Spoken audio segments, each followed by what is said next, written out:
The morning of Melinda Fairley's wedding dawned grey and cold over Mayfair, as though London itself mourned what was to come. She stood before the gilt mirror in her bedchamber at Fairley House, her lady's maid fastening the endless row of pearl buttons down her spine. The wedding gown was exquisite, ivory silk embroidered with silver thread, the finest her father's considerable fortune could procure. It had been designed to make her a triumphant bride, a marchioness's daughter ascending to the pinnacle of society as a duchess. Instead, Melinda felt like a lamb being dressed for slaughter.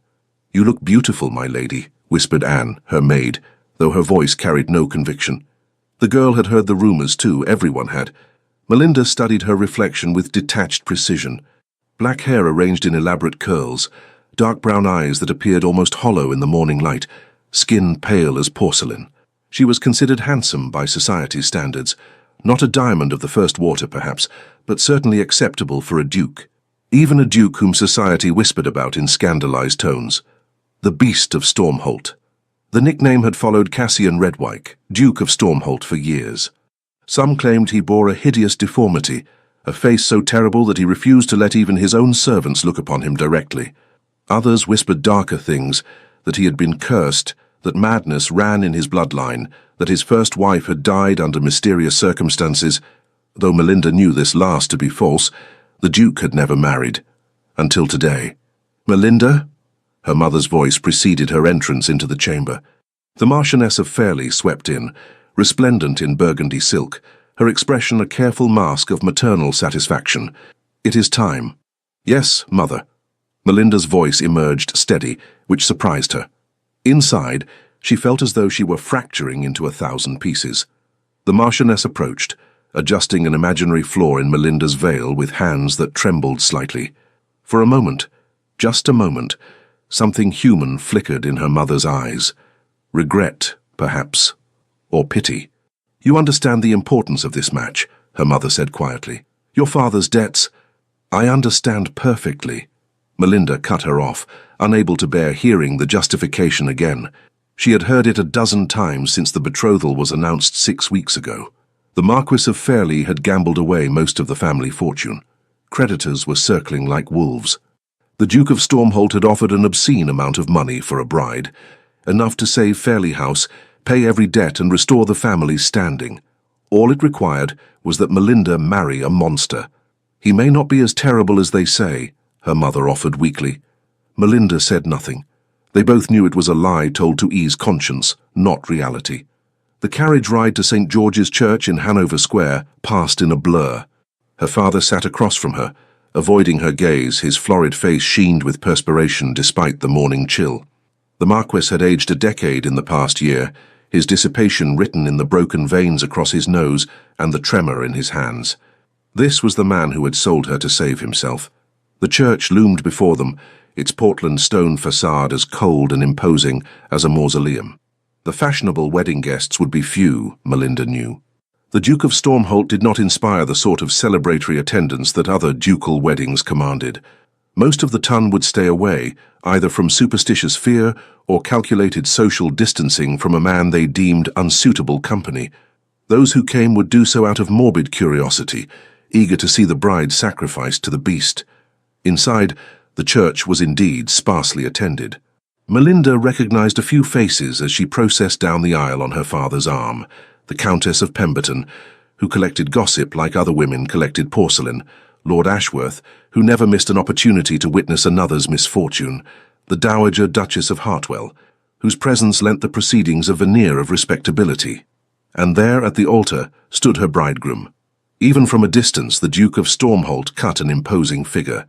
He was tall, uncommonly so, with broad shoulders that filled out his dark blue superfine coat to perfection. His buckskin breeches and polished Hessian boots were impeccable, but it was what adorned his head that drew every eye in the church. A top hat with an unusually wide brim angled low, casting his face into complete shadow. Melinda's heart hammered against her ribs as she drew closer. Her hands, hidden within her silk gloves, had gone numb. She tried to glimpse something, anything of the face beneath that hat, but the shadow was absolute. She could make out only the strong line of his jaw, dark with what appeared to be several days' beard growth. The vicar began the ceremony, his voice echoing in the cavernous space. Melinda heard the words as though from a great distance, her entire being focused on the man beside her. He stood perfectly still, his hands clasped behind his back.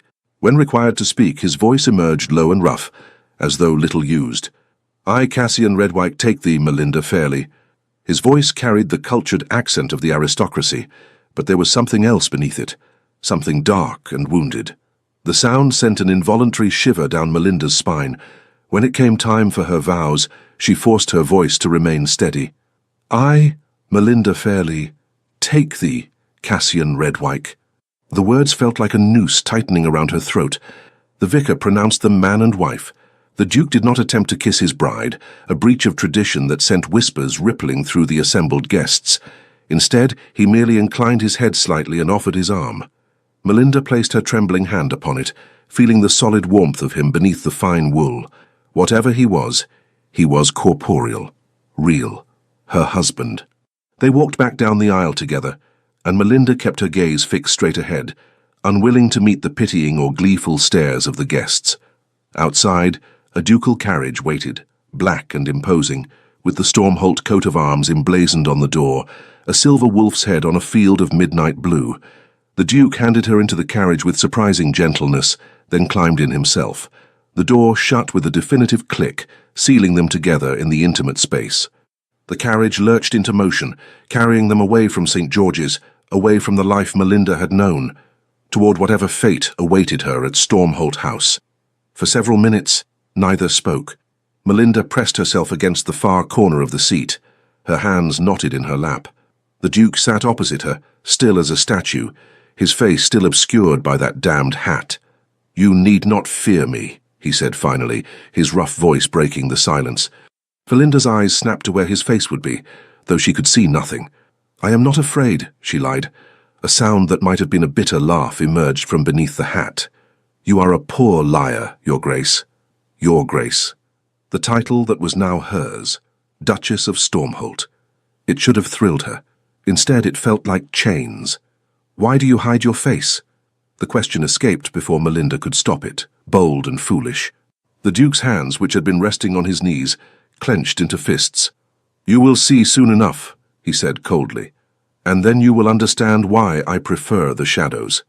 The carriage fell silent again, the only sounds the clatter of hooves on cobblestones and the distant calls of street vendors.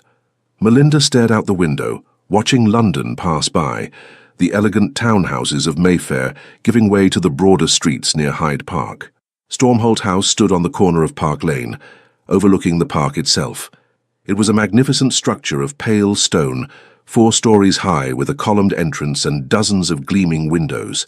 A house that proclaimed power and ancient lineage. A house that felt like a prison as the carriage stopped before its doors.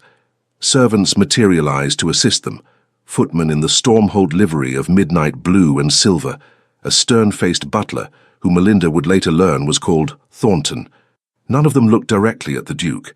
Their gazes slid away from him as though repelled by some invisible force, focusing instead on Melinda with varying degrees of sympathy and curiosity. "Welcome to Stormholt House, Your Grace," Thornton intoned, bowing to Melinda. To the Duke he merely inclined his head slightly, keeping his eyes downcast. The interior of Stormholt House was as magnificent as its exterior promised. Marble floors, soaring ceilings adorned with elaborate plasterwork, walls hung with priceless paintings and Flemish tapestries. Yet there was something oppressive about it, as though the weight of centuries pressed down upon the very air.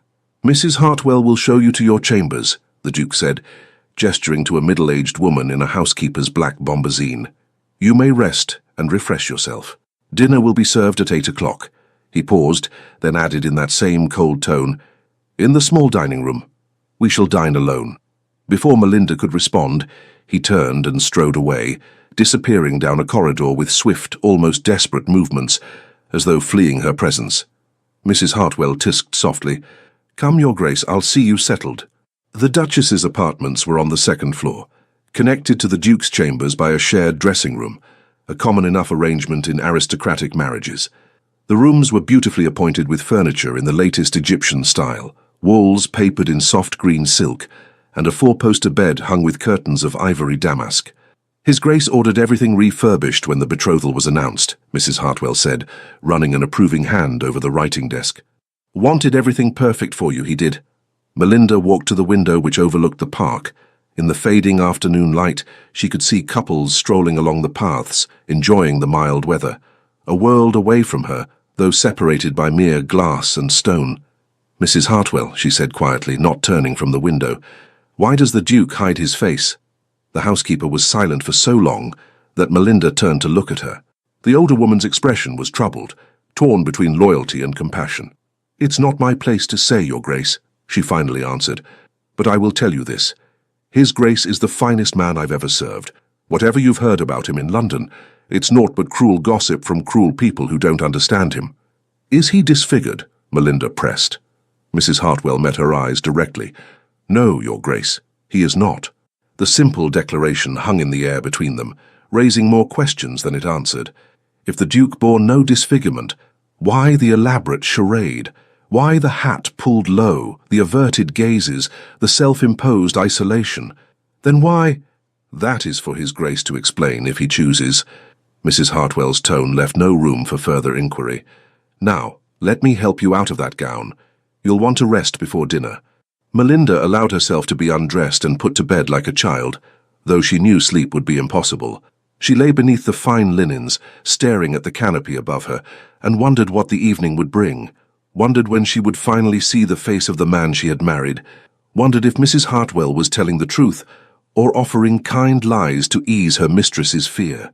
The clock on the mantel chimed 8 as Melinda descended the stairs, dressed now in a dinner gown of deep blue silk that her maid had unpacked from her trunks. Her hair had been redressed in a simpler style, and her heart hammered so violently she feared it might bruise her ribs. A footman led her through the maze of corridors to the small dining room, which proved to be small only by ducal standards. It could easily seat 20. But tonight, only 2 places had been set, one at the head of the table, one to its right. The Duke was already there, standing by the fireplace. He still wore the hat. Your Grace, Melinda said, curtsying. The formal address felt absurd, given they were now husband and wife, but she didn't know what else to say. Please, sit. He gestured to the chair. His movements were graceful, despite his size, controlled and precise. They sat, and servants appeared with the first course, a delicate soup fragrant with herbs. The Duke did not remove his hat, even to eat. Melinda watched in fascination as he maneuvered the spoon beneath the wide brim, managing the feat with practiced ease. How long had he been living this way? The house is beautiful, Melinda offered, attempting conversation. It has been in my family for 6 generations. His response was clipped, discouraging further pleasantries. They ate in oppressive silence. Melinda had no appetite, pushing the excellent food around her plate while her mind raced. This was to be her life, dining in silence with a man who wouldn't show his face, in a house that felt more like a mausoleum than a home. When the servants cleared the final course, the Duke stood abruptly. It is time, he said. Melinda's blood turned to ice. Time for what? For you to see what you have married. His voice was harsh, bitter. You might as well know the worst of it now. He strode from the dining room, and after a moment of paralyzed hesitation, Melinda followed. He led her through the corridors to another wing of the house, finally stopping before a set of double doors. He pushed them open, revealing a library, a magnificent space lined floor to ceiling with books lit by dozens of candles that cast dancing shadows across the walls. The Duke walked to the center of the room and turned to face her. His hands, she noticed, were shaking. Close the door, he commanded. Melinda did as ordered, her own hands trembling. They were alone now, truly alone for the first time. Whatever was about to happen, there would be no witnesses. The Duke reached up and removed his hat. Melinda gasped, not in horror but in shock. The face revealed was not monstrous. It was not disfigured or diseased or bearing any mark of divine curse. It was, in fact, the most devastatingly handsome face she had ever beheld. Dark brown eyes, intense and pain-filled, stared at her from beneath strongly marked eyebrows. His hair was longer than the current fashion, touching his collar, as dark as her own. His features were sculpted in strong masculine lines, a straight nose, high cheekbones, a square jaw shadowed with dark stubble. A small scar marked his left eyebrow, but it only added character to a face that would have made classical sculptors weep with envy. "This is what I am," he said, his voice rough with something that sounded like anguish. "This is why they call me Beast." Melinda stared at him, completely bewildered. "I don't understand." "Don't you?" His laugh was bitter and broken. "Look at me. Look at me and tell me you don't see it." "I see a man," Melinda said slowly. "A handsome man. I see nothing that would warrant—" "My father was considered the handsomest man of his generation," the Duke interrupted harshly. "Women wrote poems about his beauty. My mother was a renowned beauty herself. I inherited their looks and it destroyed everything." He turned away from her, his hands clenching and unclenching at his sides. "Do you know what it is to be prized solely for your appearance? To have people see nothing of your mind, your character, your soul, only a pleasant arrangement of features?" Melinda remained silent, sensing he needed to speak, to purge whatever poison had festered inside him. "From the moment I entered society, I was pursued," he continued, his voice thick with old pain. "Not for my title, though that was certainly attractive enough, not for my fortune, though it is considerable, but for my face. Women wanted to possess it. Men wanted to be seen with me, as though my looks might somehow transfer to them. I was an object, a prize, a trophy to be won and displayed." He turned back to face her, and in his dark eyes she saw years of accumulated wounds. "My own mother cared more for my appearance than my welfare. She would parade me before her friends like a trained animal. 'Isn't he beautiful?' she would say. 'Isn't he perfect?' I was never Cassian to her. I was simply my beautiful son."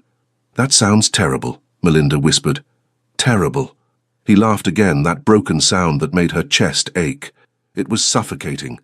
"By the time I reached 21, I could not attend a ball without being mobbed by predatory women who cared nothing for who I was, only what I looked like. I had suitors, men seeking my sister's hand, who spent more time staring at me than at her. My father's business associates tried to use friendship with me to advance their own social standing." He moved to the window, staring out into the darkness. "And then there was Charlotte." "Charlotte?" "Lady Charlotte Ashford. We were betrothed when I was 23. I thought—" He paused, his shoulders tensing. "I thought she was different. She spoke to me of books, of ideas. She seemed to see beyond the surface. I loved her." Melinda waited, sensing the darkness to come. "On our wedding day, 3 hours before the ceremony, I overheard her speaking with her sister." His voice had gone flat, emotionless. She was boasting about how she would be the envy of every woman in London, married to the most beautiful man in England. Her sister asked if she loved me. Charlotte laughed and said, "Love? Who cares about love when you can wake every morning to a face like a fallen angel?" "Heavens," Melinda breathed. "I called off the wedding," the Duke said. "The scandal was enormous. Charlotte's family threatened to sue for breach of contract. I paid them off handsomely and retreated here. I stopped going to society functions. I started wearing the hat. And when I did venture out, I spread my own rumors, let them think me deformed, cursed, monstrous, better to be feared as a beast than desired as a beautiful object." He finally turned back to face her, and in his eyes was a terrible vulnerability. "And now you know the truth, Your Grace. You married me expecting a monster, and found instead this. A man so pathetically wounded by his own vanity that he hides from the world like a coward." Melinda crossed the room slowly, her mind reeling with everything he had revealed. She stopped before him, close enough to see the flecks of gold in his dark eyes, close enough to smell the subtle scent of sandalwood that clung to him. "You're not a coward," she said firmly. "And it wasn't vanity. It was self-preservation." He flinched as though she had struck him. "You don't understand." "I understand perfectly." She surprised herself with the fierceness in her voice. "You were treated as an object your entire life, used and discarded based solely on your appearance. What Charlotte did was cruel and unforgivable. You had every right to protect yourself. By hiding?" His voice was raw. "By letting the world call me beast. By choosing how you wish to be seen," Melinda corrected. "By refusing to let them reduce you to nothing more than a handsome face."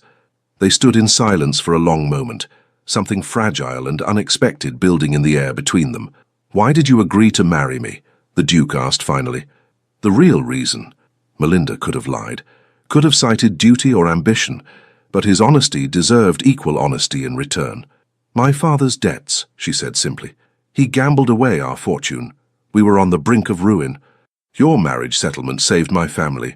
So we are both victims of commerce, he said with a twisted smile. You were sold to save your family's name. I bought a bride because I knew no woman would marry the beast voluntarily. That's not... Melinda started to protest, but he held up a hand. It's the truth.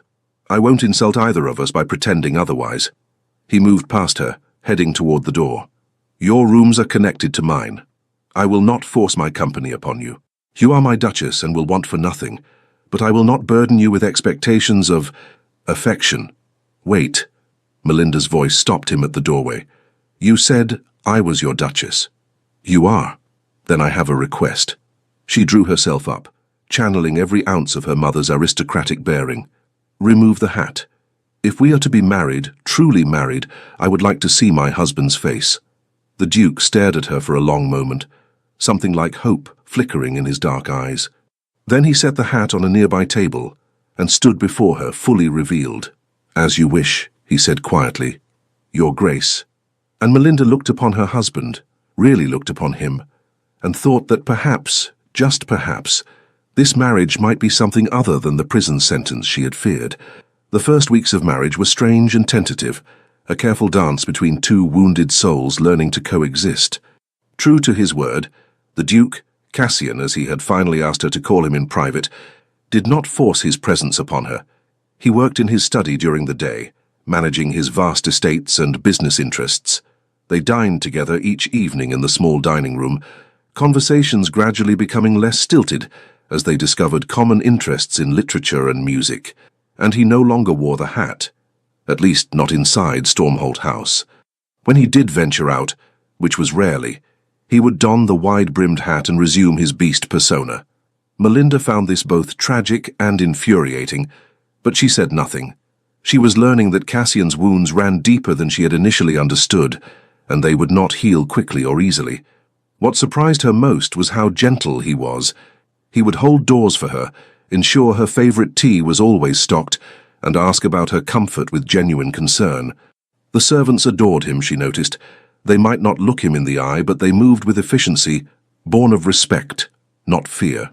The physical aspect of their marriage, however, remained untouched. They had been married nearly a month, and Cassian had never so much as kissed her. Their bedrooms remained separate, the connecting dressing room a neutral territory that neither violated. Melinda told herself she was relieved. She had entered this marriage expecting nothing of affection or passion. The fact that Cassian was kind and left her in peace should have been enough. So why did she find herself listening for his footsteps at night? Why did her eyes linger on the strong lines of his face during dinner?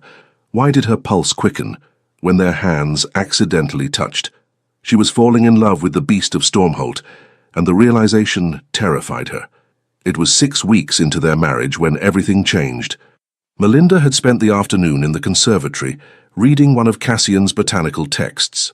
He had an impressive collection of rare plants and had seemed pleased when she expressed interest. She was so engrossed that she didn't notice the time until a footman appeared to inform her that dinner would be delayed. His Grace had been detained. Curious and slightly concerned, Melinda made her way toward Cassian's study. As she approached, she heard voices.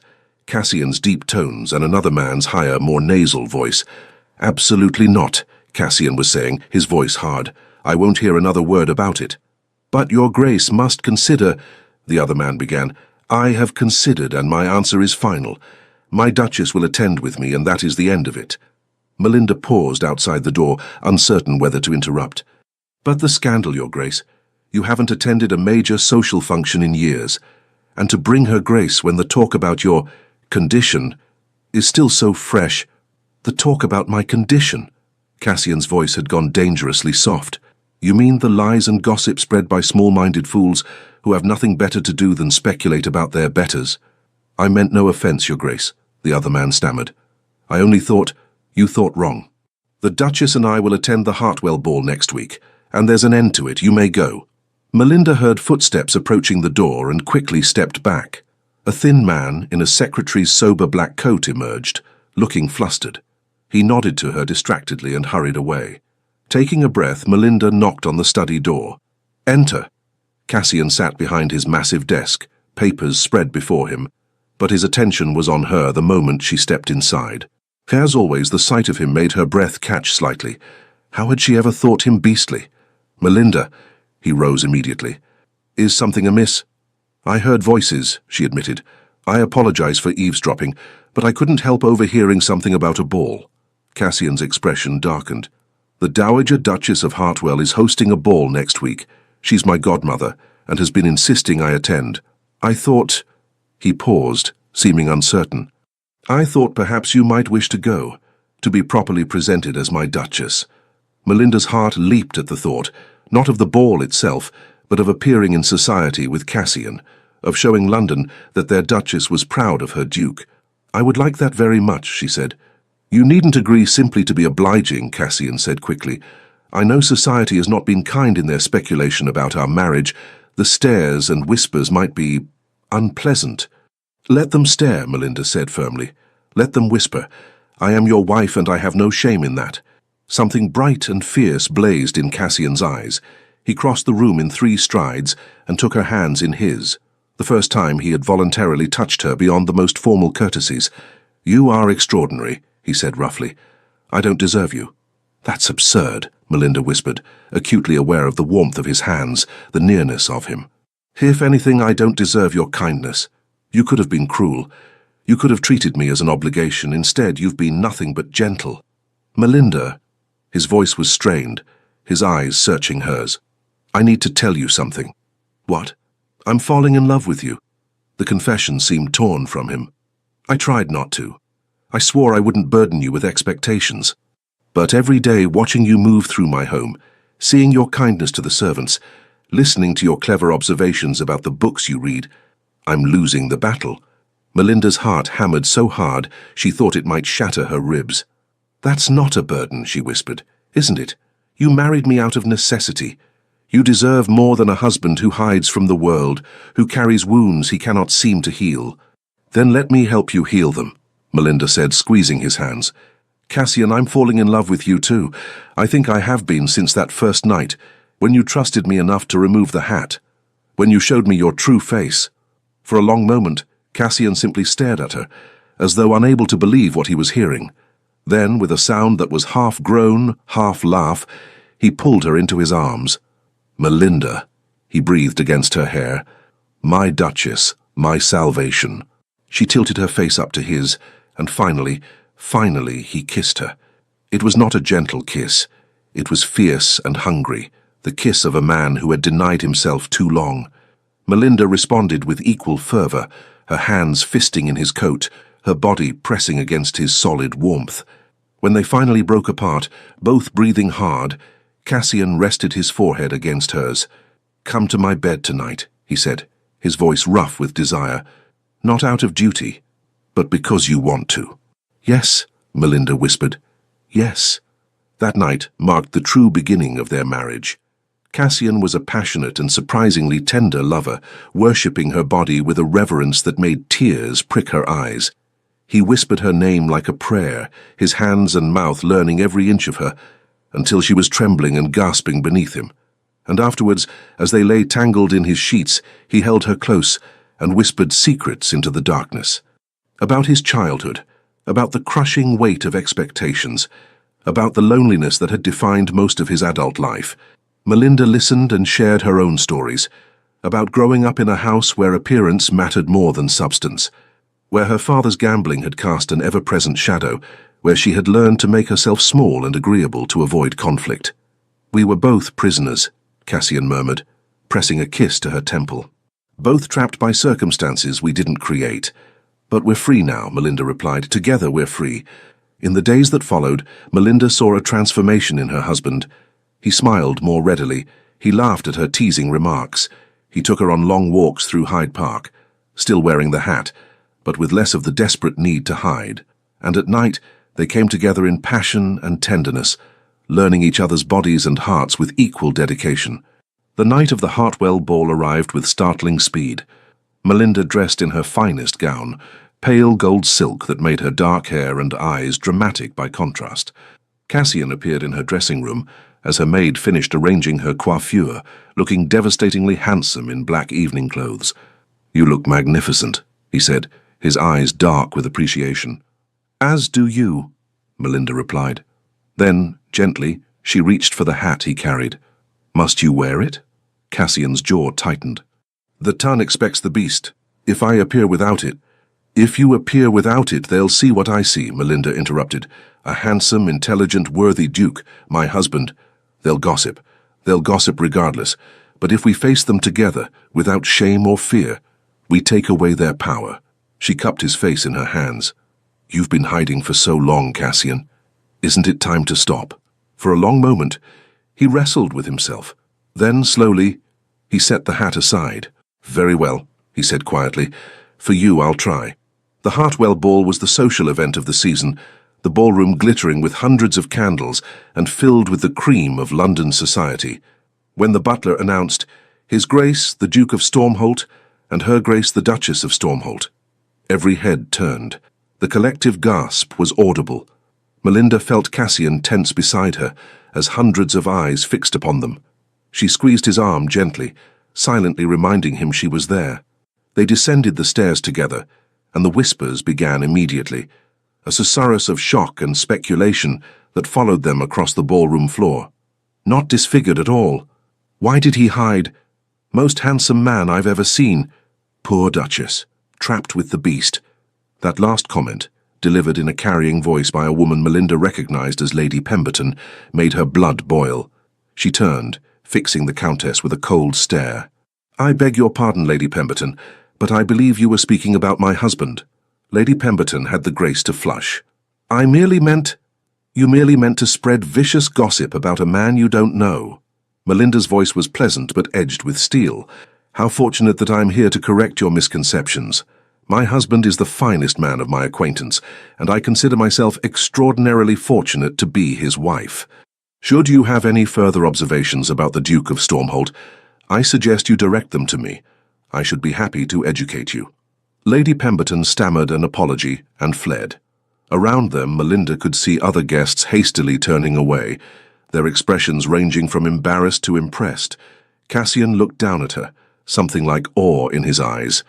"My fierce Duchess," he murmured. "Always," she replied. The Dowager Duchess of Hartwell, a formidable woman in purple silk and diamonds, approached them with a broad smile. "Cassian, my boy, it's about time you stopped this foolish hiding business. And your Grace," she turned to Melinda, "welcome to the family, properly this time. You're exactly what my stubborn godson needed." The evening that followed was not easy. There were stares and whispers, and several bold young ladies attempted to engage Cassian's attention with uncomfortable directness. But Melinda remained at his side, a steady presence, and gradually she felt him relax. They danced together, a waltz that left Melinda breathless and dizzy. In Cassian's arms, moving across the floor, she felt as though they were the only two people in the world. "Thank you," Cassian whispered as the music swelled, "for believing in me, for seeing past the fear." "Thank you for letting me in," Melinda replied, "for trusting me with your heart." It was nearly midnight when the trouble began. Melinda was standing near the refreshment table, fanning herself after the exertion of dancing, when she felt a presence at her elbow. She turned to find a woman she didn't recognize, young, perhaps 25, with auburn hair and striking green eyes, dressed in a gown of emerald silk that was just slightly too low-cut for propriety. "Your Grace," the woman said, curtsying, "we haven't been formally introduced. I am Lady Sylvia Ashford." Ashford. The name sent a chill down Melinda's spine. "Charlotte Ashford's sister." "Lady Sylvia," Melinda replied coolly, inclining her head the barest minimum required by courtesy. "I wanted to congratulate you on your marriage," Lady Sylvia continued, her smile not reaching her eyes. "How fortunate you are to have secured such an eligible husband. Though I confess I was surprised when I heard the beast had finally taken a bride." "My husband is not a beast," Melinda said firmly. "Surely you, of all people, know that." Lady Sylvia's smile sharpened. "Oh, I know precisely what the Duke of Stormholt is. My sister knew as well. Such a pity things ended as they did between them." "Your sister was cruel and mercenary," Melinda said bluntly, abandoning pretense. "My husband had every right to end that betrothal." "Did he?" Lady Sylvia's eyes glittered with malice. Or was it simply that Charlotte saw through his facade, that she recognized his peculiarities for what they were? I don't know what you're implying, but I'm implying nothing, Your Grace. I'm simply warning you. Lady Sylvia leaned closer, lowering her voice to a confidential purr. You seem like a sensible woman. Surely you've wondered why a duke of such considerable fortune and standing would need to essentially purchase a bride. Why he hides from society. There are reasons, you know, dark reasons, that have nothing to do with vanity or wounded pride. Melinda's heart hammered, but she kept her expression neutral. You're speaking nonsense. Am I? Then tell me, Your Grace, has your husband explained why his previous betrothal ended mere hours before the wedding? Has he told you what Charlotte discovered about him that made her flee in terror?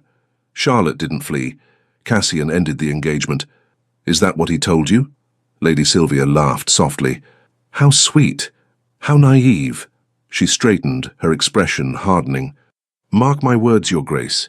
You've married a man with secrets, dark secrets, and when you discover the truth, as you inevitably will, you'll understand why society calls him beast. With that parting shot, Lady Sylvia melted back into the crowd, leaving Melinda shaking with anger and, she hated to admit, a small seed of doubt. She found Cassian near the card room, speaking with Lord Hartwell. The moment he saw her face, he excused himself and came to her side. What's wrong? He demanded, his hand going to her elbow. Nothing, Melinda lied. Then, seeing the concern in his eyes, she relented. I encountered Lady Sylvia Ashford. Cassian's expression went cold. What did she say to you? She tried to imply that there's some dark truth about you that I should be afraid of. Melinda gripped his arm. Cassian, what happened with Charlotte? The real story. Cassian's jaw worked. This is not the place for this conversation. Then let's leave. Melinda could see the strain in his face, the old wounds reopening. Please, I need to understand. They made their excuses to the Dowager Duchess and departed, the carriage ride home tense and silent. Once inside Stormholt House, Cassian led Melinda to the library, the same room where he had first revealed his face. Charlotte didn't discover anything, he said without preamble, pouring himself a brandy with shaking hands. There was no dark revelation, no terrible secret. The truth is exactly what I told you. I overheard her boasting about marrying me for my looks, and I ended the betrothal. Then why would Lady Sylvia suggest— Because the Ashfords have been spreading lies for years, Cassian interrupted harshly. They were humiliated by the broken engagement. I paid them a considerable settlement, but money couldn't restore their damaged pride. So they began whispering that I had been the one rejected, that Charlotte had discovered something so terrible she couldn't possibly marry me. That's monstrous. It's the ton. Cassian drank deeply. Reputation is everything, and truth is negotiable. By the time I realized what they were saying, it was too late. The rumors had taken root. I decided it was easier to let them believe I was a beast than to fight an unwinnable battle for my reputation. Melinda crossed to him, taking the glass from his hand and setting it aside. I believe you, she said firmly.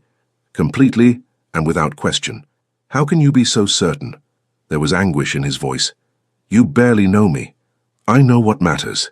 She cupped his face, forcing him to meet her eyes. I know you're kind to your servants.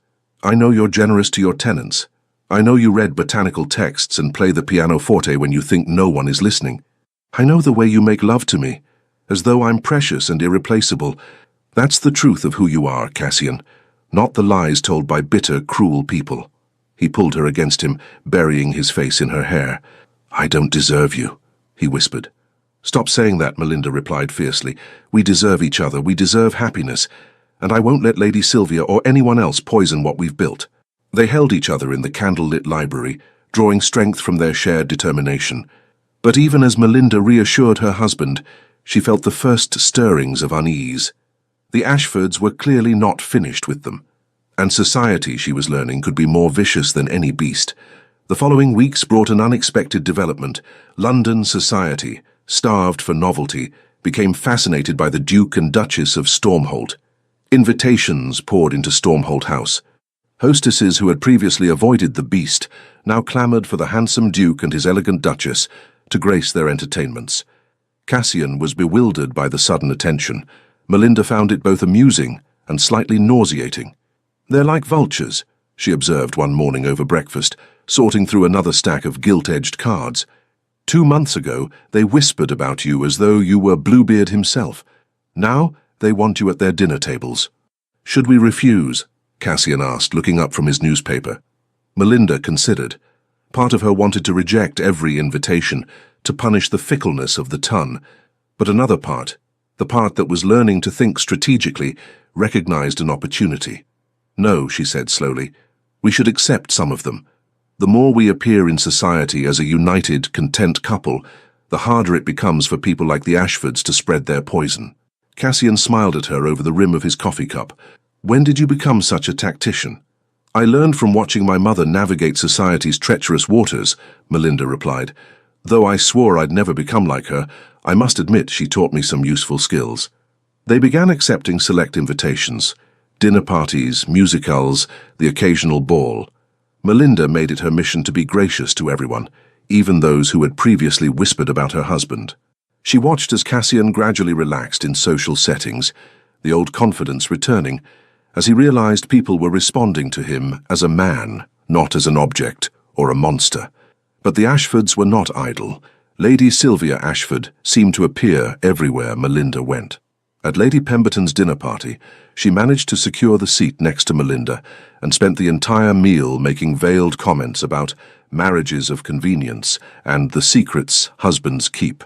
At the theatre, Melinda spotted Lady Sylvia in a box across from theirs, watching them with unnerving intensity. And then there was Charlotte herself. Melinda finally encountered the woman at a musicale hosted by the Countess of Pemberton. Charlotte Ashford, now Lady Charlotte Barrett, having married a baronet, was blonde and beautiful in the conventional sense, with porcelain skin and china blue eyes. She approached Melinda during the interval between performances, a false smile fixed on her face. Your Grace, she said, curtsying, how delightful to finally meet you. I've heard so much about the new Duchess of Stormholt. Lady Charlotte, Melinda replied, matching her cool tone, congratulations on your own marriage. Thank you. Charlotte's smile didn't waver, but her eyes were cold. Though I must confess, Baronet is somewhat less impressive than Duke. You're a fortunate woman. I am, Melinda agreed pleasantly. My husband is extraordinary. Extraordinary, Charlotte repeated, as though tasting the word. Yes, that's certainly one way to describe Cassian, though I might choose different words. How interesting that you still call him by his Christian name, Melinda observed, given that your engagement ended so long ago. Charlotte's smile tightened. We were quite close once upon a time, before he showed his true nature. And what nature would that be? A man who breaks promises, who casts aside those who love him when they become inconvenient. Charlotte leaned closer, her voice dropping to a whisper. Tell me, Your Grace, has he tired of you yet? Or are you still in that blissful period where you believe his pretty words and passionate embraces mean something? Melinda felt her temper flare but kept her voice even. My marriage is none of your concern, isn't it? I tried to warn you, you know. Through my sister. But you didn't listen. Charlotte straightened, smoothing her skirts. When it all falls apart, and it will, remember that I tried to help. She glided away, leaving Melinda furious and shaken. When Cassian found her a few minutes later, he took one look at her face and knew something had happened. Charlotte, he guessed. How did you know? Because you look the way I feel whenever I see her. He guided her to a relatively quiet corner. What did she say? Melinda related the conversation, watching Cassian's expression grow progressively darker. This has to stop, he said when she finished. They can whisper about me all they like, but I won't have them attacking you. I can handle Charlotte and her sister, Melinda assured him. They're bitter women trying to salvage their pride. It's more than that. Cassian glanced around, ensuring no one was in earshot. There's something I haven't told you. About why Charlotte's family hates me so much. What? After I broke the engagement, Charlotte's father, Lord Ashford, came to see me. He demanded I marry Charlotte anyway, said the family's reputation would be ruined otherwise. When I refused, he threatened to spread rumors about me. I thought he was bluffing. Cassian's jaw tightened. I was wrong. He spent the past 6 years systematically poisoning London society against me. But why? What does he gain? Revenge. I humiliated his daughter. He wants me to suffer for it.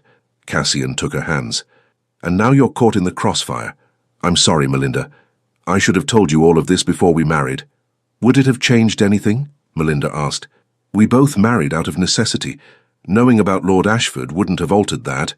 Perhaps not. But you would have been prepared for their campaign against us. Then prepare me now, Melinda said firmly. Tell me everything, and then we'll decide how to fight back. The campaign of whispers escalated over the following weeks. Melinda began noticing subtle shifts in how certain members of society treated them, conversations that stopped when she entered a room, invitations that dried up from particular families, knowing looks exchanged behind fans. The Ashfords were working their poison with surgical precision. The breaking point came at the Pemberton ball, nearly 3 months into Melinda and Cassian's marriage. They arrived late, having been delayed by a problem with one of Cassian's tenant farms that required immediate attention. The ball was in full swing, the ballroom crowded with London's elite. Melinda was wearing a new gown of deep sapphire silk that made her dark eyes luminous, and she noticed multiple heads turning as they entered. But this time, the attention felt different, malicious. Something's wrong, Cassian murmured, his hand tightening on her elbow. I feel it too, Melinda replied. They made their way through the crowd, and Melinda became aware of the whispers following them like a dark wake. Can you believe it? Poor thing probably doesn't even know. Saw them together at the theatre last week. Absolutely shameless. Lady Pemberton approached, her expression dripping with false sympathy. Your Grace, she said to Melinda, might I have a word? In private? Every instinct screamed at Melinda to refuse, but she couldn't show fear. Of course. Lady Pemberton led her to a small withdrawing room off the ballroom. Several other ladies were already there, including, Melinda's heart sank, Lady Sylvia Ashford and Charlotte. We felt you should know, Lady Pemberton began without preamble, that there's been some disturbing talk. What sort of talk? Melinda kept her voice steady.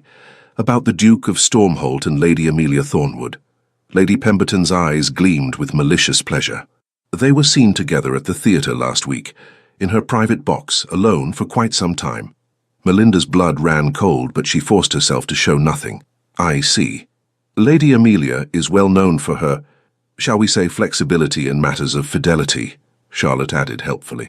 And the Duke, well, everyone knows how beautiful he is, how susceptible he's always been to female attention. We thought you should know, Lady Sylvia said, her voice dripping false concern. Before the rumours spread further, a wife should be aware of her husband's indiscretions.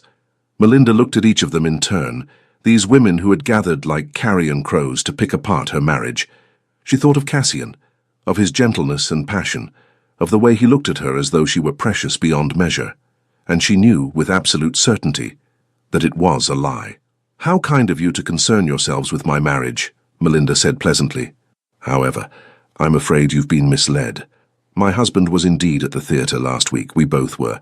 He stepped into Lady Amelia's box briefly to discuss a charitable matter in which they're both involved.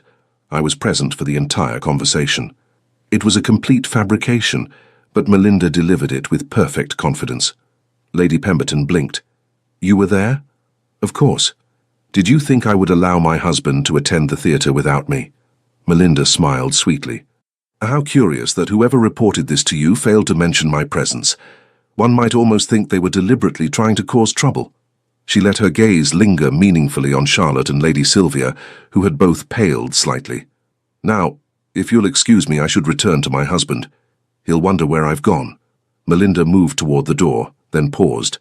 And ladies, in future, if you have concerns about my marriage, I suggest you bring them directly to me. I don't appreciate my husband's name being slandered in withdrawing rooms by gossips with too much time and too little integrity. She swept out before anyone could respond, her heart hammering, but her head held high. Cassian was waiting just outside the ballroom, his expression dark with concern. What happened? We're leaving, Melinda said quietly. Now. She explained in the carriage on the way home, watching Cassian's face grow progressively more furious. Lady Amelia Thornwood, he exploded when she finished. I've never exchanged more than basic pleasantries with the woman, and I certainly haven't been alone with her in a theatre box. I know, Melinda said calmly. It's an obvious lie, but that's not the point. Then what is the point? The point is that the Ashfords are trying to destroy us. They're spreading lies designed to poison society against you and drive a wedge between us. and unless we find a way to stop them, they'll succeed. Cassian slumped against the carriage seat, running his hands through his hair. "I'm sorry," he said raggedly. "I brought this into your life. My past, my mistakes." "Stop." Melinda moved to sit beside him, taking his face in her hands. "Your past is not your fault. Charlotte's bitterness is not your fault. The Ashfords' vendetta is not your fault. You broke an engagement to a woman who didn't love you. That's not a crime. It is in society's eyes. Then society's eyes are blind." She kissed him, fierce and claiming. "You're my husband, I love you, and I will not let those vipers destroy what we've built." Cassian pulled her close, burying his face in her hair. "What do we do?" "We fight back," Melinda said, "but not with whispers and lies.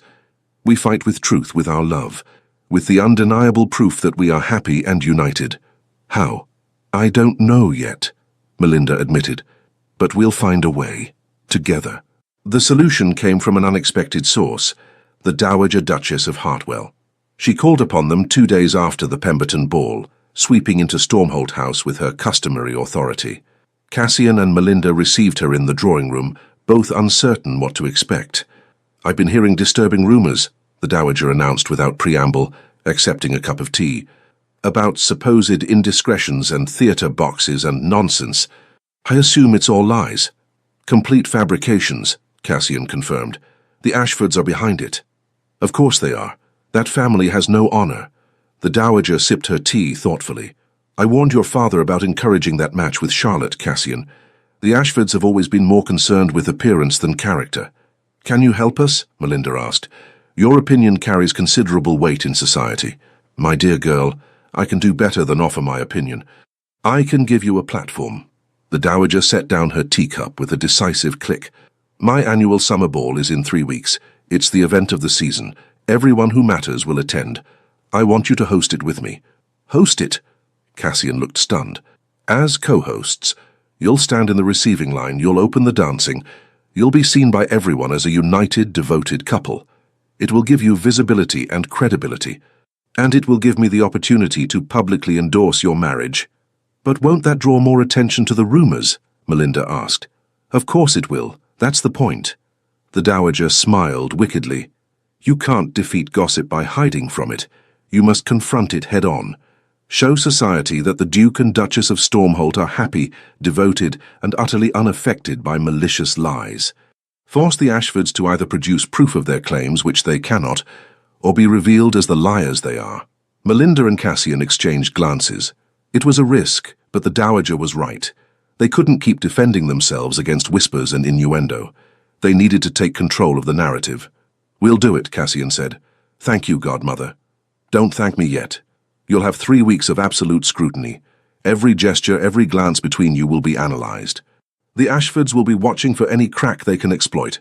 The Dowager stood, preparing to leave. "But if you can weather this storm, you'll come through stronger. The Ton respects strength and unity. Show them you have both." After she left, Melinda turned to Cassian.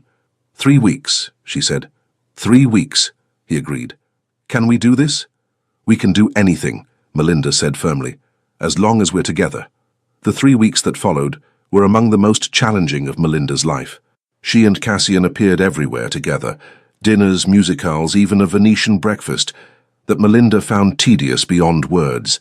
They danced together, conversed together, and presented a united front to a society hungry for scandal. And through it all, they felt the Ashfords watching. Lady Sylvia was a constant presence, always nearby with a barbed comment or insinuating question. Charlotte appeared less frequently, but made her presence felt when she did, often engaging Cassian in conversation that grew uncomfortably personal. "She's trying to make you jealous," Cassian observed after one particularly tense encounter at a garden party. "She wants you to doubt me." "I know," Melinda replied, "and I won't give her the satisfaction. But in private, in the quiet hours of night when she lay in Cassian's arms, Melinda felt the strain. Not doubt in her husband, never that, but weariness from the constant performance, the endless vigilance required to navigate society's treacherous waters. "Sometimes I think we should just leave London," Cassian murmured one night, stroking her hair. "Retreat to one of the country estates. Let society gossip themselves hoarse." We can't run, Melinda said, though the idea was tempting. That's what they want, to drive us away, to prove that we're ashamed, or that the rumors are true. I hate seeing you so tired, Cassian said, so worn down by their cruelty. I'm not worn down, Melinda insisted, rising on her elbow to look at him. I'm angry, and anger gives me strength. He smiled at that, tucking a strand of dark hair behind her ear. My fierce Duchess. Always, she promised, and sealed it with a kiss. The night of the Hartwell ball arrived with the weight of destiny. Melinda dressed in a gown of midnight blue silk, shot through with silver thread, a deliberate echo of the Stormholt colours. Her hair was dressed high, diamonds at her throat and ears, the Stormholt diamonds, centuries old and magnificent. Cassian, in black evening clothes with the silver wolf's headpin at his cravat, looked every inch the powerful duke he was. "Ready?" he asked, offering his arm. "Ready," Melinda confirmed. The Hartwell ball was being held at the Dowager's Grosvenor Square mansion, a sprawling edifice ablaze with lights. They arrived early to take their places in the receiving line alongside the Dowager. "Remember," the Dowager murmured as the first guests began arriving, "you are the Duke and Duchess of Stormholt. You are above their petty gossip. Show them nothing but grace and unity." For the next 2 hours they greeted hundreds of guests. Melinda smiled until her face ached, exchanged pleasantries with people she knew were gossiping about them, and stood by Cassian's side with unwavering support. And then the Ashfords arrived. Lord Ashford came first, a portly man with cold eyes and a sneering mouth. His wife, the Lady Ashford, was thin and bitter-looking. Behind them came Charlotte with her husband, Sir Philip Barrett, and finally, Lady Sylvia. The Dowager greeted Lord Ashford with icy politeness. "Lord Ashford, Lady Ashford, how kind of you to attend." "We wouldn't miss it," Lord Ashford said, his gaze sliding to Cassian with unmistakable malice. "Your Grace," he added with the barest minimum of courtesy. "Lord Ashford," Cassian replied, his voice neutral. Charlotte stepped forward, her smile sharp as glass. "Your Grace," she said to Melinda, "what a beautiful gown. Though I suppose when one marries a duke, one can afford such luxuries." "When one marries the right duke," Melinda corrected pleasantly, "one discovers that true luxury lies not in gowns, but in the quality of one's husband." Charlotte's smile froze. Before she could respond, the Dowager intervened smoothly, directing the Ashfords away from the receiving line. "Well done," Cassian murmured when they were out of earshot, "though I fear you've made an enemy for life." "I made that enemy the moment I married you," Melinda replied. "I might as well enjoy it." When the receiving line finally ended and the dancing began, Cassian led Melinda onto the floor for the opening waltz. As they swept across the polished boards, Melinda was acutely aware of every eye upon them. "They're watching," she murmured. "Let them watch," Cassian replied, pulling her infinitesimally closer. "Let them see how deeply I love my wife." The waltz was perfect. They moved together as though they'd been dancing their entire lives. Melinda forgot the watching crowd, forgot the Ashfords and their poison, forgot everything except the man holding her and the love that bound them. When the dance ended, the applause was genuine and warm. They had passed the first test. The evening progressed without incident until supper was announced.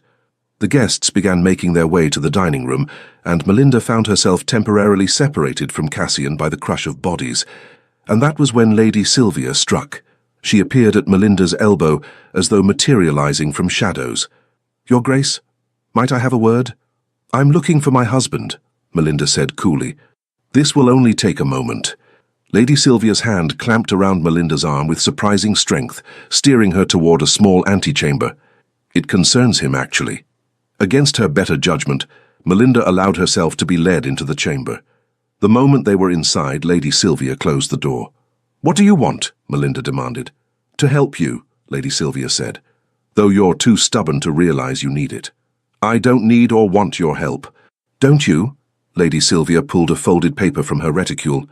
"This is a letter, written by your husband to my sister, delivered the day before their wedding was to take place." Melinda's heart began to pound, but she kept her voice steady. "I don't believe you." "Read it." Lady Sylvia thrust the paper at her. "Read it, and see what kind of man you married." With trembling hands, Melinda unfolded the letter. The handwriting was masculine, the paper expensive. It began, "My dearest Charlotte, Melinda forced herself to read, her heart sinking with each line. The letter was passionate, professing deep love, promising eternal devotion. It was signed simply C. "You see?" Lady Sylvia's voice was poisonously sweet. "He loved my sister, truly loved her. Whatever he tells you about overheard conversations and broken trusts, it's lies.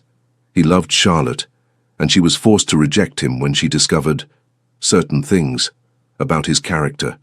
"This proves nothing," Melinda said, though the paper shook in her hands. "This could be a forgery. It's his handwriting. We've had it verified by an expert." Lady Sylvia moved closer, her green eyes glittering. "Your husband is a liar, Your Grace.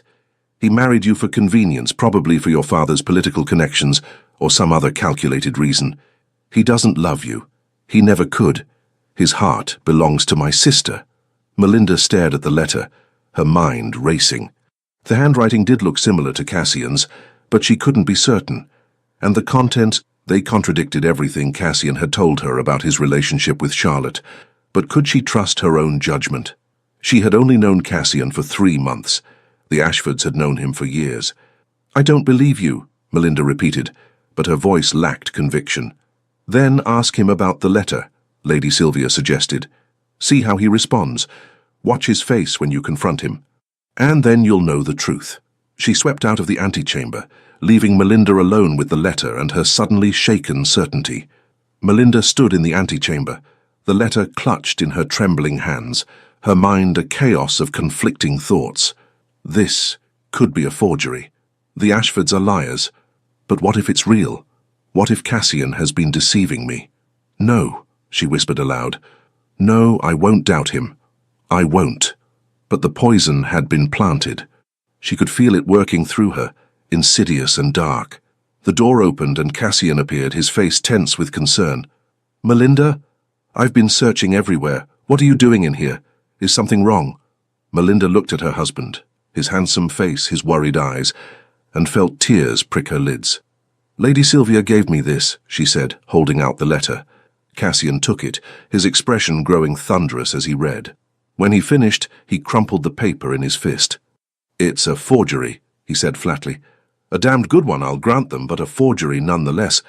How can you be certain?" "Because I never wrote such drivel to Charlotte." Cassian's voice was harsh with frustration. "Melinda, I told you the truth about our relationship. It was tepid at best. I never professed grand passion because I never felt it. This letter," he gestured with the crumpled paper, "is either a complete fabrication or something they cobbled together from various correspondence. The handwriting can be forged, especially if they had access to actual letters from me." Cassian moved closer, taking her shoulders gently. "Melinda, look at me. Do you truly believe I would lie to you about something this important?" Melinda searched his eyes, seeing nothing but sincerity and wounded pride. The doubt Lady Sylvia had planted began to wither. "No," she said softly. "I don't believe you'd lie to me." "Then believe me now. I don't love Charlotte. I never truly did. I love you, only you. This letter is a desperate attempt by the Ashfords to drive a wedge between us." His hands tightened on her shoulders. "Don't let them succeed." Melinda's remaining doubts crumbled. She threw her arms around her husband, burying her face against his chest. "I'm sorry. I should never have doubted even for a moment." "You're human," Cassian said, stroking her hair, "and they're expert manipulators. But we won't give them the satisfaction of destroying our marriage. What do we do about the letter?" Cassian looked at the crumpled paper in his hand, his expression hardening. "We expose it for the lie it is, publicly, tonight." "How?" "Trust me." He took her hand. "Are you with me?" "Always," Melinda promised. They returned to the ballroom together, where the dancing had resumed. Cassian scanned the crowd until he spotted Lord Ashford speaking with a group of gentlemen near the card room. With deliberate purpose, he guided Melinda across the floor. "Lord Ashford," Cassian said, his voice carrying clearly, "I believe we need to have a discussion." The conversation around them died. Heads turned, sensing drama. Lord Ashford's florid face went pale, then flushed with anger. "I have nothing to say to you, Stormholt." "Pity, because I have quite a bit to say to you." Cassian held up the crumpled letter. "Your daughter gave this to my wife tonight. claiming it was a letter I wrote to Charlotte, professing eternal love. Gasps rippled through the crowd. Melinda could see Charlotte and Lady Sylvia pushing through the crush of guests, their faces masks of false innocence. "Is something amiss?" The Dowager Duchess appeared, her voice cutting through the whispers. "Lord Ashford's family has been spreading malicious lies about my marriage," Cassian said clearly. "Tonight they attempted to convince my wife that I'm still in love with his daughter by presenting her with this forged letter." "It's not forged," Charlotte's voice rang out. "You wrote that letter to me. You loved me." "I never wrote this letter," Cassian said coldly, "and I challenge anyone here to prove otherwise." "Lady Pemberton," he turned to the Countess, who had moved closer. "You pride yourself on your collection of correspondence. Have you letters from me?" Lady Pemberton looked flustered, but intrigued. "I have a few, Your Grace, from when you served on the hospital charity board with me."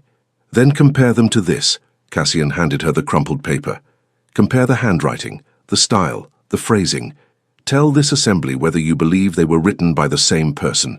Lady Pemberton smoothed out the letter, produced her spectacles and studied it intently. The ballroom had gone silent, everyone straining to hear her verdict. "The script is similar," she said finally, "but the phrasing is wrong. His Grace writes in a clear, concise manner. This," she gestured at the letter, "is overwrought and melodramatic, quite unlike his style." "It's still his handwriting," Lady Sylvia insisted. "Perhaps because it was traced or copied," suggested Lord Hartwell, who had joined the growing circle. "It's not difficult to forge a signature or even longer passages if one has enough samples." "This is ridiculous," Lord Ashford blustered. "The Duke is obviously lying to protect his reputation." "Am I?" Cassian's voice was dangerously soft. "Then explain to me, Lord Ashford, why you've spent 6 years spreading vicious rumors about me, why you've tried to poison society against me, why your family has made it their mission to destroy my reputation, and now my marriage. You humiliated my daughter. I ended a betrothal to a woman who didn't love me. That's not humiliation, that's self-preservation." Cassian looked around at the assembled guests. Lady Charlotte Ashford, now Lady Barrett, told her sister that she viewed me solely as a handsome object to display. She cared nothing for my character, my mind, my soul, only my face. When I discovered this, I ended the engagement. "Is that truly so unforgivable?" Murmurs rippled through the crowd. Several people were nodding, their expressions thoughtful. "You lie!" Charlotte pushed her way to the front, her face flushed with rage. "I loved you. I would have been a devoted wife. Then why, when I overheard you speaking with your sister, did you laugh at the very suggestion of love?" Cassian's voice was calm but implacable. "Why did you say, and I quote, 'Who cares about love when you can wake every morning to a face like a fallen angel?'" Charlotte paled. Around them, shocked whispers multiplied. "You're twisting my words." "Am I? Lady Sylvia?" Cassian turned to Charlotte's sister. "Were you present during that conversation?" Lady Sylvia's face had gone white. She said nothing. "I thought so." Cassian looked around at the crowd. "For 6 years I've endured whispers and speculation. I've been called beast, been accused of terrible deeds, been treated as though I'm monstrous, all because I refused to marry a woman who viewed me as property. And when I finally found happiness, when I married a woman who sees me for who I truly am, the Ashfords tried to destroy that too." He pulled Melinda close to his side, but they failed, because my wife knows my heart. She knows my character, and no forged letter, no malicious whisper can change that. The Dowager Duchess stepped forward, her voice ringing with authority. "I have known Cassian Redwyke since he was in leading strings. He is a man of honor and integrity. The accusations made by the Ashford family are baseless and cruel. I will not have such people in my home." "Agreed," said Lord Hartwell. "The Ashfords should leave." "Indeed," added Lady Pemberton, surprising everyone. "I've tolerated their gossip long enough. It's clear now it was all lies." Lord Ashford looked around wildly, seeing support evaporate. "You can't do this. We're one of the oldest families in England." "Then you should have behaved with the honor that position demands," the Dowager said coldly. "Leave, now, and consider yourselves unwelcome in polite society until you make proper amends to the Duke and Duchess of Stormholt."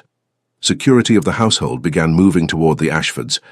Lord Ashford, seeing he was defeated, grabbed his wife's arm. Charlotte was crying. Lady Sylvia looked murderous, but they had no choice. They retreated from the ballroom under the cold stares of London's elite.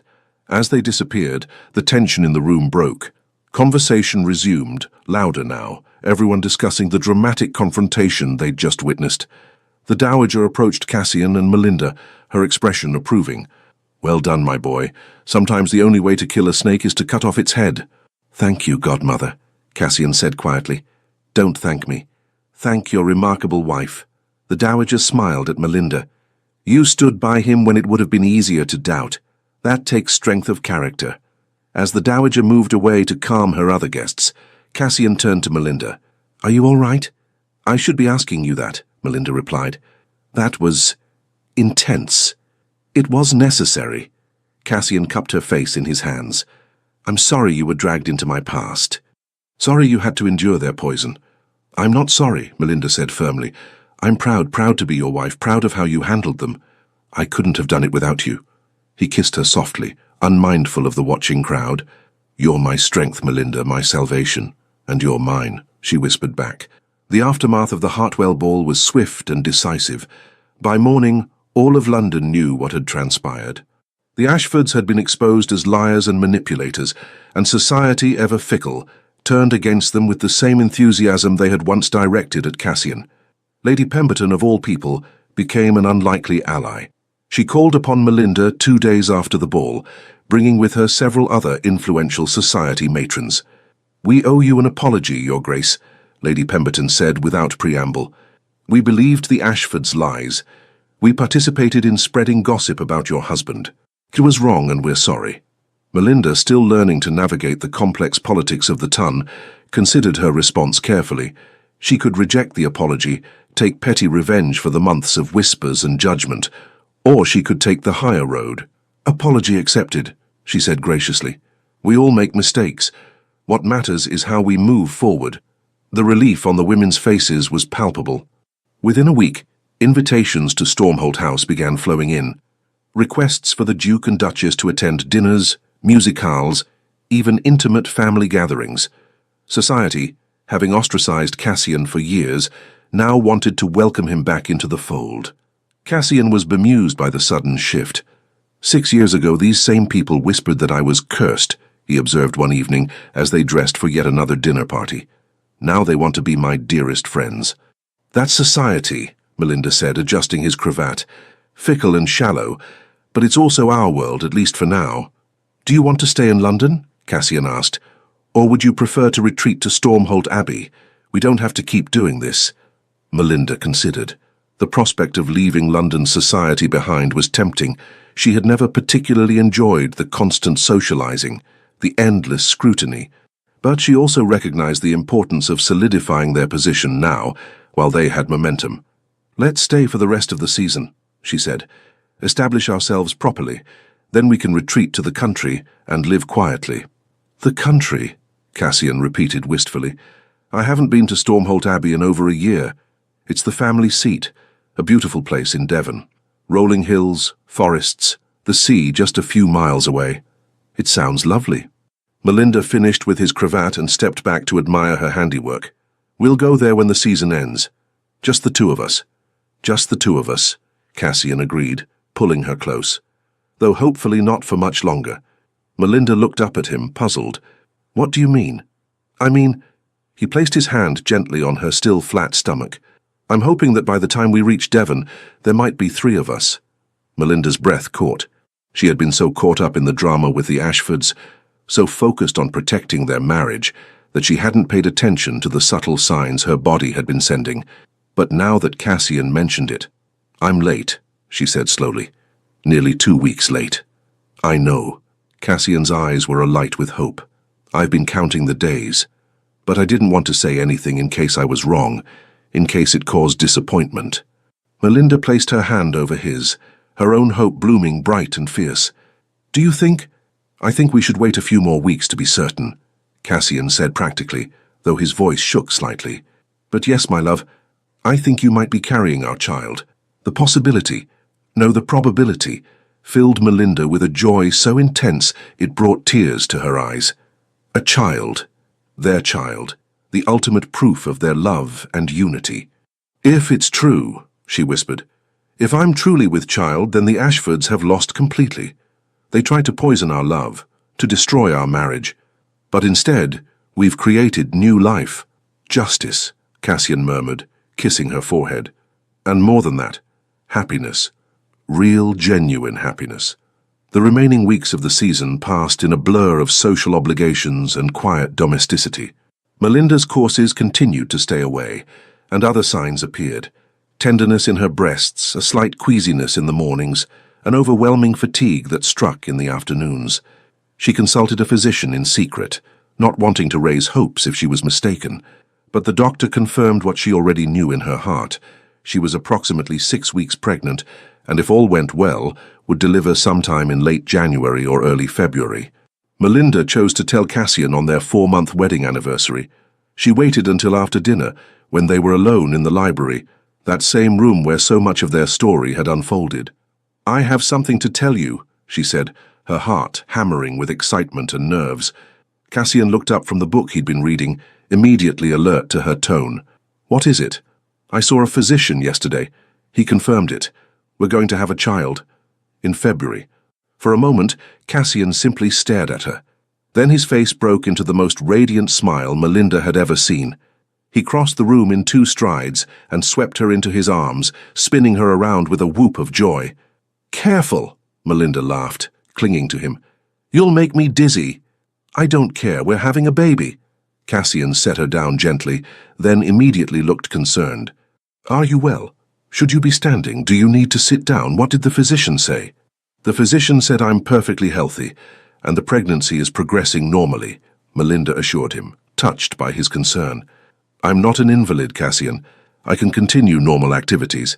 "But you must be careful." "I will be careful," Melinda promised, "but I won't spend the next 8 months wrapped in cotton wool." Cassian pulled her close, his hand splaying across her still flat stomach. "Our child," he murmured wonderingly. "Melinda, you've given me everything. Love, hope, redemption, and now this. How did I become so fortunate?" "We're both fortunate," Melinda replied. "We found each other despite everything, despite our wounds and fears and the obstacles placed in our path. That's not fortune, that's fate." "Then I'm grateful to fate," Cassian said, and kissed her with such tenderness that Melinda felt tears prick her eyes. They decided to keep the pregnancy quiet for a few more weeks, until Melinda was safely past the dangerous early months. Only the household staff at Stormholt House knew, and they could be trusted with discretion.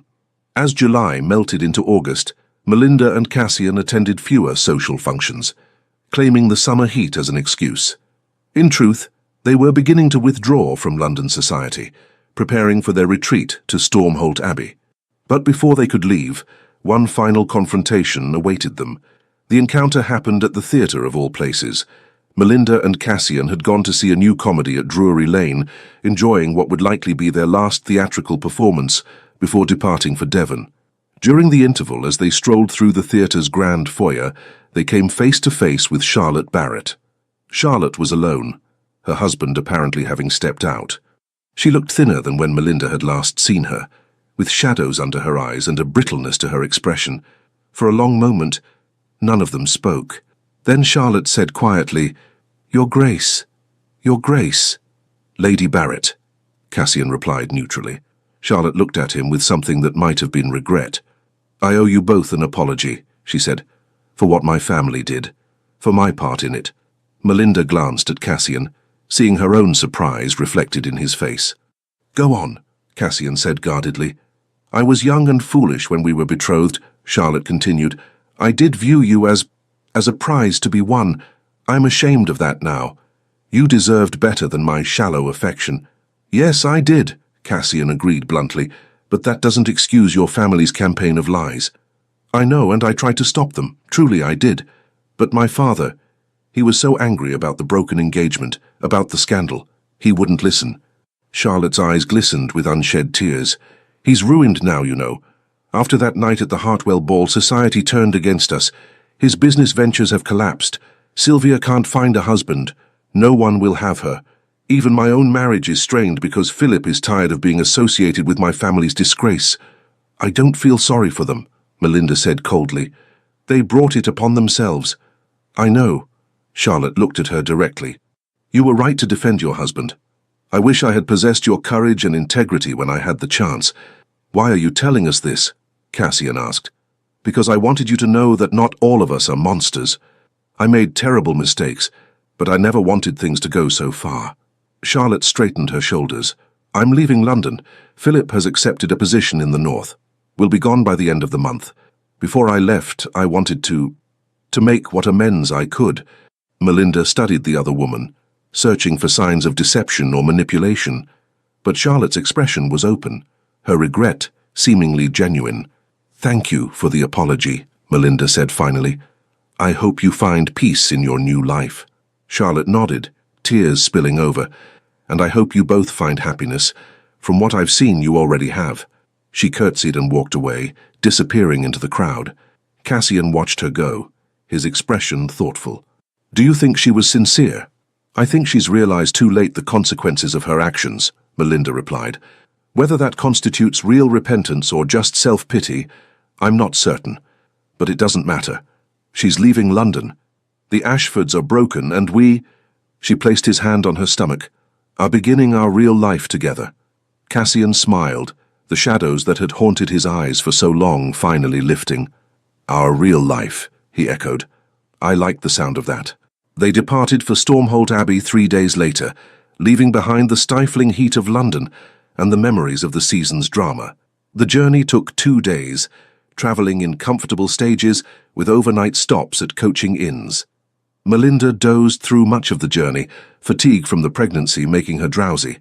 Cassian watched over her tenderly, ensuring she was comfortable, bringing her water and light meals when they stopped. You're going to be an insufferably overprotective father, Melinda observed at one point, watching him fuss with the carriage cushions. Absolutely, Cassian agreed without shame. I'm going to spoil our child abominably. 1 child won't be enough, Melinda mused. I'm thinking at least 4. 4? Cassian looked startled, then pleased. I'm amenable to that, though perhaps we should see how this one goes first. They arrived at Stormholt Abbey in the golden light of late afternoon. The estate was everything Cassian had promised, a magnificent Elizabethan manor house set in rolling parkland, with ancient forests beyond, and the shimmer of the sea visible in the distance. It's beautiful, Melinda breathed, as the carriage rolled up the sweeping drive. Wait until you see the inside, Cassian said, looking boyish with excitement. And the gardens. My mother's gardens were famous throughout Devon. The interior of Stormholt Abbey was as impressive as its exterior, vaulted ceilings, magnificent plasterwork, family portraits dating back centuries. But there was also a warmth to it that Stormholt House in London had lacked. This was clearly a home, not just a showplace. The housekeeper, Mrs. Thornton, sister to the London butler as it turned out, greeted them warmly. Welcome home, Your Grace. Your Grace. It's wonderful to have the Abbey full of life again. It's good to be here, Mrs. Thornton, Cassian said. Please show Her Grace to the Duchess's apartments. She's tired from the journey. Of course, Your Grace. Right this way. The Duchess's apartments at Stormholt Abbey were more personal than those in London, lighter, airier, with views over the gardens and parkland. Melinda sank onto the window seat, gazing out at her new domain. What do you think? Cassian asked, coming to sit beside her. I think we're home, Melinda replied simply. That night they dined alone in the small family dining room, attended by only a few servants. After months of performing for London society, the privacy felt luxurious. What shall we do with all this freedom? Melinda asked over dessert. Everything, Cassian replied. Ride through the estate, walk along the cliffs, read in the library, sleep late, make love in the afternoon. He grinned wickedly. All the things we couldn't do in London. Sounds perfect, Melinda said. And it was. The months at Stormholt Abbey passed in peaceful contentment. Melinda's pregnancy progressed smoothly, her belly growing round as autumn painted the Devon countryside in shades of gold and crimson. Cassian was indeed an insufferably attentive husband. He insisted Melinda rest frequently, brought her books and tea, accompanied her on gentle walks through the gardens, and spent his evenings reading to her or playing the pianoforte while she embroidered baby clothes. I'm not made of glass, Melinda protested one afternoon when Cassian objected to her riding. No, but you're carrying our child, Cassian replied firmly. "Humour me, Melinda. Let me take care of you." And Melinda, who had spent most of her life taking care of herself, learning to navigate society's treacherous waters alone, found herself surrendering to the luxury of being cherished. They received few visitors at Stormholt Abbey, which suited them both perfectly. The Dowager Duchess came for a week in October, ostensibly to check on their welfare, but really, Melinda suspected, to ensure Cassian was treating his pregnant wife properly. "He's being wonderful," Melinda assured her over tea in the morning room. "Perhaps a bit overprotective, but I can't fault his devotion." "Good," the Dowager said with satisfaction. "I knew you'd be perfect for him. He needed someone strong, someone who wouldn't be cowed by society's judgment or his own wounds." "He's healed considerably," Melinda observed. "He smiles more now, laughs freely. The darkness that used to shadow him has lifted." "Love does that," the Dowager said simply. "Real love, not the shallow infatuation that so many mistake for the genuine article." Word of Melinda's pregnancy had spread through the ton, of course. Letters of congratulation arrived from surprising sources. Lady Pemberton sent a beautiful christening gown, Lord Hartwell an antique rattle that had been in his family for generations. Even some of the young ladies who had once pursued Cassian sent awkward but well-meaning notes. The Ashfords sent nothing, which was a relief. According to the Dowager's reports, Lord Ashford's fortunes had indeed collapsed completely. The family had retreated to a small estate in the north, effectively exiled from London society. Charlotte and Sir Philip had moved to Yorkshire. Lady Sylvia remained unmarried, and by all accounts, bitter. "I should feel sorry for them," Melinda said when the Dowager related this news, "but I can't quite manage it." "Nor should you," the Dowager replied tartly. "They brought their troubles upon themselves through malice and lies. Let them live with the consequences." As Melinda's pregnancy advanced into the final months, they began preparing the nursery. Cassian threw himself into the project with enthusiasm, personally overseeing every detail, from the pale yellow paint on the walls to the carved wooden cradle that had rocked Stormholt infants for generations.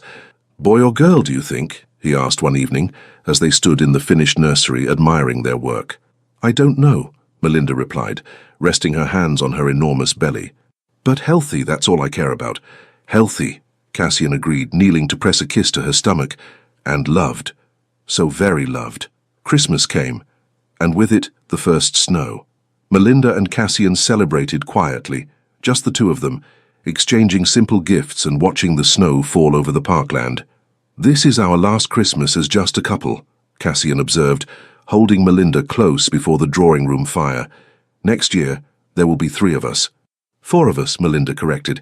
"Mrs. Thornton tells me you were absolute terror as a toddler, always into everything. We'll definitely need to hire a proper nurse." Cassian laughed. "I wasn't that bad. You once climbed onto the roof at age 3 and had to be coaxed down by the head gardener. How does Mrs. Thornton even remember that?" "She has an excellent memory for your childhood misdeeds," Melinda said dryly. "I'm compiling a list for our child. Someday they'll need to know what they're genetically predisposed to." "What about your childhood misdeeds?" Cassian challenged. "I was a perfect angel," Melinda claimed with a straight face. "Liar," Cassian said affectionately, and kissed her. January arrived with bitter cold and clear skies. Melinda's time was drawing near. The physician estimated she would deliver within the next few weeks. A midwife from the village, Mrs. Hartley, had been engaged and was standing ready. On a cold night in late January, as a storm howled outside the Abbey's ancient walls, Melinda's labour began. It started as a dull ache in her back during dinner. By the time they retired to their chambers, the pains had intensified into regular contractions. Cassian, who had been relatively calm throughout the pregnancy, immediately panicked. "I'll send for the midwife," he said, already heading for the door, "and the physician, and Mrs. Thornton—" "Cassian," Melinda's calm voice stopped him. "The midwife has been staying in the Abbey for the past week, remember? She's in the East Wing, and my labour has only just begun. First babies take time." "How can you be so calm?" Cassian demanded, returning to her side. "You're in pain." "I'm in labour," Melinda corrected. "It's supposed to hurt. Now please fetch Mrs. Hartley and then try not to worry yourself into an early grave." The next hours were a blur of pain and effort. Mrs. Hartley proved competent and reassuring, guiding Melinda through the contractions with practiced ease. Cassian stayed by her side, despite the midwife's suggestions that he might prefer to wait elsewhere, a highly unusual choice for an aristocratic husband. "I'm not leaving," he said firmly, holding Melinda's hand. "I'm staying right here." And he did, through all the long hours of labor, wiping her forehead with cool cloths, murmuring encouragement, letting her squeeze his hand until his bones ached. He didn't flinch when she cursed him for getting her pregnant in the first place, and he didn't complain when she nearly broke his fingers during a particularly intense contraction. Dawn was breaking over the Devon hills when Melinda gave one final, tremendous push, and their child entered the world with a robust cry. "Her son, Your Grace," Mrs. Hartley announced, quickly cleaning the baby and wrapping him in soft blankets. "A healthy, perfect son." Melinda collapsed against the pillows, exhausted but euphoric. Cassian was crying, openly weeping, as Mrs. Hartley placed the tiny bundle in his arms. "A son," he whispered reverently, staring down at the red, squalling infant. "Melinda, we have a son." "Let me see him," Melinda said, reaching out. Cassian brought the baby to her, and Melinda looked upon her child for the first time. He had a shock of dark hair, slate-blue eyes that would probably turn brown like his parents', and a healthy set of lungs that he was using to voice his displeasure at being ejected from his comfortable home. "Hello, little one," Melinda murmured, touching his tiny fist. Immediately the baby's fingers curled around hers, gripping tight. "Welcome to the world." "What shall we name him?" Cassian asked, unable to tear his eyes from his son.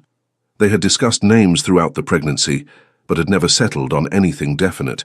Now, looking at their child, Melinda knew exactly what his name should be. "William," she said. "William Alexander Redwyke, after your father and mine." Cassian looked up, surprise and pleasure on his face. "Are you certain? I know you weren't particularly close to your father. He may have made mistakes, but he's still my father, and despite everything, he gave me you." Melinda smiled tiredly. "William Alexander it is. William Alexander Redwyke," Cassian repeated, testing the name. "Master William, for now, and someday, the 9th Duke of Stormholt." He leaned down to kiss Melinda's forehead. "Thank you. Thank you for him. For this. For everything." "Thank you for being here," Melinda replied. "For staying with me." "Always," Cassian promised. "I'll always stay." The weeks following William's birth were a haze of exhaustion and overwhelming love. Melinda discovered that while she adored her son, being a new mother was far more challenging than she had anticipated. William had strong opinions about everything, when he wanted to eat, when he wanted to sleep, when he wanted to be held. And he expressed these opinions loudly. Cassian was besotted. He spent hours simply watching William sleep, marveling at each tiny yawn and stretch. He learned to change nappies with surprising competence, and could soothe the baby's fussing with a practiced bounce and gentle hum.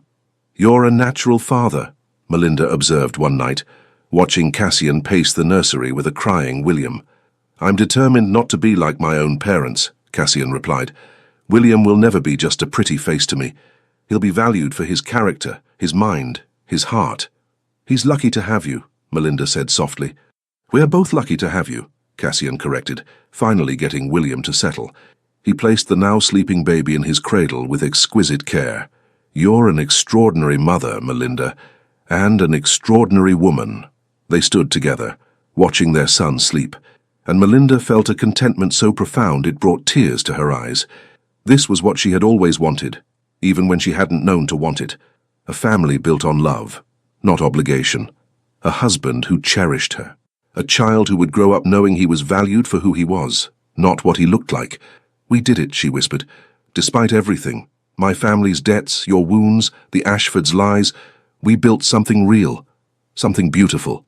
"We did," Cassian agreed, pulling her close. "And this is only the beginning." Spring came to Stormholt Abbey, transforming the gardens into a riot of colour. William, now 3 months old, was developing rapidly, smiling at his parents, grasping at toys, becoming more alert and responsive each day. Melinda had regained her strength and figure, though she found herself changed in more fundamental ways. Motherhood had awakened something fierce and protective in her, a willingness to defend her family against any threat. She suspected she would never again be the quietly obedient daughter she had been before her marriage. "You've grown fierce," Cassian observed one afternoon as they walked through the gardens. William nestled in his father's arms. I like it. Motherhood will do that, Melinda replied, though I was fairly fierce at the Hartwell ball, if you recall. True. You were magnificent. Cassian smiled down at his son. William, your mother is a warrior queen. Never forget that. William, who was more interested in trying to grab his father's cravat, gurgled happily. They had received word from London that society had moved on to new scandals. The Stormholts were now simply another aristocratic family, respected, established, no longer the subject of gossip. The Ashfords were all but forgotten, their brief campaign of revenge a cautionary tale about the dangers of malice. Do you think we'll ever return to London? Melinda asked. Eventually, Cassian said. William will need to be presented to society someday. And I do have a seat in the House of Lords that I've been neglecting, but not yet, not for a good long while. Good, Melinda said with satisfaction. I'm quite content here. They had visitors occasionally. The Dowager came for Easter, bringing gifts for William and approval for how the young family was managing.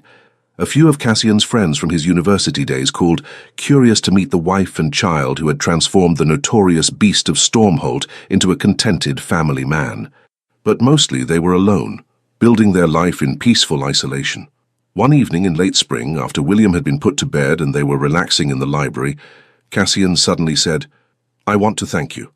Melinda looked up from her book. For what? For saving me, Cassian said simply. For seeing past the fears and wounds. For believing in me when I couldn't believe in myself. For giving me a family, a real family built on love. You didn't just marry me, Melinda, you redeemed me. That's nonsense, Melinda said firmly. You saved yourself, Cassian. You chose to stop hiding. You chose to trust me. You chose to confront the Ashfords instead of letting their lies continue. I was just there to support you. You were there to love me, Cassian corrected, and that made all the difference. He crossed to her, pulling her up from her chair and into his arms. I love you, Melinda Redwyke. I loved you when you were my terrified bride. I loved you when you defended me at the Hartwell ball. I loved you when you gave birth to our son. And I'll love you until my last breath and beyond. I love you too, Melinda whispered, tears pricking her eyes. My beautiful beast. My perfectly imperfect husband. I'm not a beast anymore, Cassian said with a smile. No, Melinda agreed. You're just a man, a good man, the best man I know. They kissed, deep and lingering, tasting of love and contentment and hope for the future. From the nursery upstairs came the sound of William beginning to fuss, wanting his evening feeding. Melinda laughed against Cassian's lips. Duty calls, she said. Let me get him, Cassian offered. You've been with him all day. We'll go together, Melinda decided, taking his hand. And they did, climbing the stairs to the nursery where their son waited, walking into their future hand in hand. 5 years later, the gardens at Stormholt Abbey rang with children's laughter. William, now 5 years old and the very image of his father, raced across the lawn pursued by his younger brother Edmund, age 3, and their baby sister Catherine, who at 18 months was just learning to toddle. Careful, Melinda called from where she sat on a blanket under an ancient oak tree, her hand resting on her swollen belly. She was pregnant again, their 4th child due in the autumn. Don't run too far. We won't, Mama, William called back, ever the responsible eldest child. Cassian emerged from the house carrying a basket of refreshments, which he set down beside his wife before lowering himself to the blanket with a groan. I'm getting too old for 3 children, he complained good-naturedly. 4 might actually kill me. You're not even 40, Melinda pointed out, and you love every minute of it. I do, Cassian admitted, watching their children play with undisguised adoration, though I still say we should stop at 4. We said that after Edmund, Melinda reminded him, and yet here's Catherine, and another on the way. You're the one who wanted 4 children, Cassian said, then paused. This is the 4th, we're stopping now, yes? Probably, Melinda said vaguely, which made Cassian laugh. Catherine toddled over, demanding to be picked up by her father. Cassian obliged, settling the dark-haired little girl on his lap. She had Melinda's eyes and Cassian's dramatic features. Already, at not quite 2, she was showing signs of being a beauty. Not that looks matter, Cassian had said firmly when people commented on Catherine's prettiness. She'll be valued for her mind and character just like her brothers. They had kept that promise with all their children. William was being educated not just in the traditional subjects expected of a future duke, but also in kindness, integrity, and the importance of seeing beyond surface appearances. Edmund showed signs of becoming a scholar, fascinated by books and natural philosophy, and Catherine, though still very young, was already demonstrating a fierce independence that reminded Melinda of herself. "Do you ever regret it?" Cassian asked suddenly. "The marriage, I mean. Coming to Stormholt as my frightened bride?" Melinda looked at her husband, older now with threads of silver in his dark hair, but still devastatingly handsome. More importantly, he was happy. Truly, deeply happy, in a way she suspected he had never been before their marriage. "Not for a single moment," she said truthfully. "You? How could I regret the greatest blessing of my life?" Cassian leaned over to kiss her, careful of her pregnant belly. "You gave me everything, Melinda. Love, family, redemption, purpose. You saw past the beast and found the man." "There never was a beast," Melinda corrected gently, a conversation they'd had many times over the years. "Just a wounded man who needed to be loved." From across the garden, William called out, "Papa, come play with us." "Duty calls," Cassian said with a smile, carefully setting Catherine down and hauling himself to his feet. He extended a hand to help Melinda up. "Come on, my love. Let's go be chased by our feral offspring." "They're not feral," Melinda protested, laughing. "Merely enthusiastic." As they walked across the lawn toward their playing children, Melinda reflected on the journey that had brought them here. She had entered Stormholt House 5 years ago, prepared to be broken, expecting a monster. Instead, she had found a partner, a lover, a friend. She had found home. The beast of Stormholt had turned out to be no beast at all, just a man who needed to be seen, truly seen, for who he really was. And in seeing him, in loving him, Melinda had found herself as well. Behind them, Stormholt Abbey stood solid and welcoming, its ancient stones warmed by the late spring sun. Inside those walls they had built a life of love and laughter, of messy dinners and louder bedtimes, of passionate nights and peaceful mornings. It wasn't a fairy tale ending. It was better. It was real.